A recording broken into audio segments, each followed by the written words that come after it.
Hello everybody, my name is Mr. Kitchen here with a brand new video. Today we're having a look at Back to the Future Part 2. And I forgot to bring my Blu-ray, 30th anniversary edition, so yay. So, Back to the Future Part 2 takes place straight after Back to the Future. When, at the end of Back to the Future, Doc says he's going to go 30 years into the future, nice round number. And he, comes back and says you have to go back to the future to fix Marty's kids. Now, I'll be honest, this is interesting. I like how Marty has to be Marty Jr. and like seeing all the future and stuff. And to be honest, the new add-ons onto DeLorean, like Mr. Fusion and like the flying car, I think is great. So they go to the future and, October 21st, 2015. Technically we are in the future, but it was quite a big day when it actually hit. I remember, like, on ITV or whatever, they were showing all the Back to the Future films. I remember watching them all, actually. So, after that, I'm really not prepared for this video. After that, they go into the future, he has to wear those self-lacing, like, Nike boots or whatever. Wears that really weird, like, rainbow hat or whatever, and puts on the jacket that's, like, the jacket, I'm talking, it looks really cool. I also really like the hoverboards. Now, you can actually buy yourself, like, a hoverboard, but it won't hover. Or you can buy one of those cheap things. Well, they're not really cheap. They're like £600 and they set your house on fire. And I'm pretty sure they're illegal in some areas. But, take the chance. You can have your own little, like, portable board.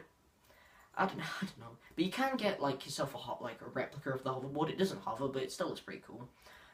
So, after that, bumps into, I think, is it Biff? It's future Biff, but it's something like Griff. I think it's Griff. And, bumps into Marty. And I like the 80s cafe, where I think it's got David Hasselhoff and, what's his name, Michael Jackson, ordering, like, food or whatever. I find that really cool, that scene. But I also really enjoy the scene straight after it, where it bumps into Griff, And I like where he says, looks that, and then he, like, tries to punch him like he does in the original film. But because Biff's got, like, some bionic, like, hand or whatever, kind of, like, grabs his hand, he's like, I feel like he throws him or something. I don't know. I can't remember like every single bit from the film because I remember the original more than part 2, but I still know the basics of the part 2. And after all the hoverboard scene, I really like how hoverboards don't work out over water, and I like how they like crash through the clock tower in 2015. It looks great. I do like how the effects of the hoverboards were actually done like practically. Like, no effects or anything. They actually kind of, they kind of like, that to make it, like, look like it was hovering. And to be honest, they did a good job. After that, Marty goes to buy the almanac, and, Marty's girlfriend, I think it's called Jennifer, probably wrong, gets found by the future police, and they take them to their house. So Jennifer is in her house in 2015. With Marty and Marty Jr. So Marty and Doc have to, like, break Jennifer out. And I like seeing all the characters so old. And Marty gets fired, George, has got, like, a spine injury and he's, like, backwards. And like the microwave pizza thing, where it's like a small little pizza, pop it in, wait like a couple of seconds, come out, you got yourself a full Papa John's pizza. And, Jennifer sees Jennifer, then they both, like, pass out and stuff. And Biff, future Biff, finds the almanac, must get in the DeLorean, because in 1985, he remembers seeing the DeLorean fly off, and he's like, what the hell is that?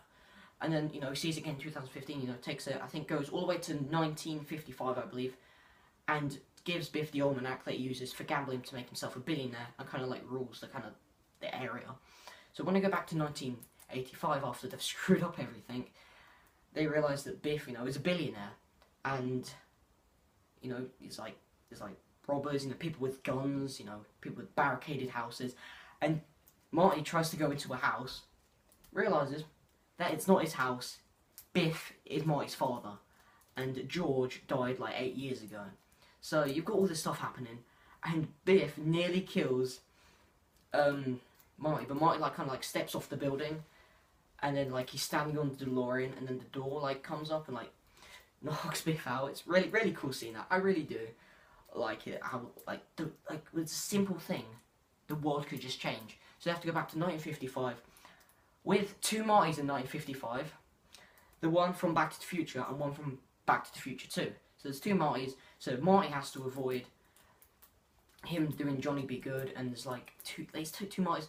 You got the Marty with like the leather jacket, and he has to get the almanac back after it gets, I believe, confiscated by the principal, and then, I mean, throughout like the scene between, you know, the Fish Under the Sea dance and when they get back to 1955, Marty kind of crawls into like Biff's car, I believe, and kind of like tries to take the almanac. And there's one scene with the hoverboard and Biff's car where they're kind of like trying to like race, and they're trying to have to get the almanac.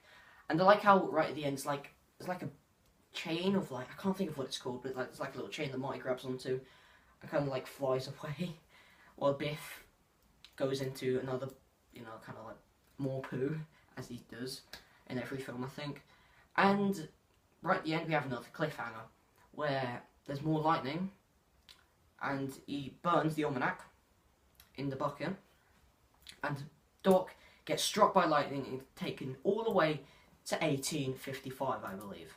So it pretty much sets up, oh my eyes itchy, the premise for Back to the Future Part 3.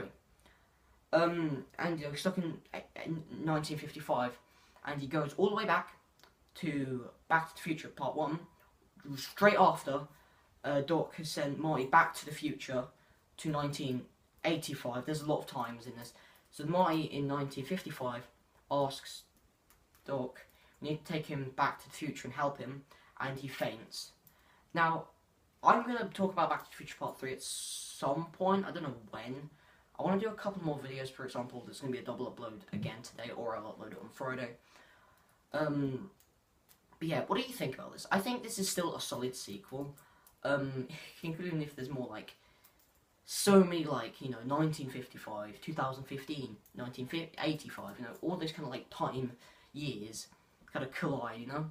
So, if I were to rate this film, I'd probably rate it a 9.9 out of 10. Mainly because I kind of wish there was more 2015 and the hoverboard and stuff. But you still see more of the hoverboard in Back to the Future Part 3, so... I mean, it's not there for long, but still there. Now, the effects and stuff still look great. I like how they try to use the hoverboard. Probably do not screw it 10 out of 10. I love this film. And what do you guys think of this film? In my opinion, I still think it's a great sequel. And Back to the Future Part 3 will be done at some point in the next upcoming weeks. I'll probably leave a little gap. So I better go and make a thumbnail for this video on my laptop over there. And I'll see you guys in the next video.